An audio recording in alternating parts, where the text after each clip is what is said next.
Today, in this video, I'm gonna explain how to change background on Xbox Series.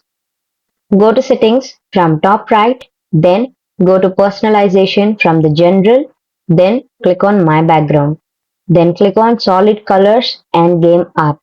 Then select the colors you like. Then go to customize images. Then upload the image by using USB or Xbox app.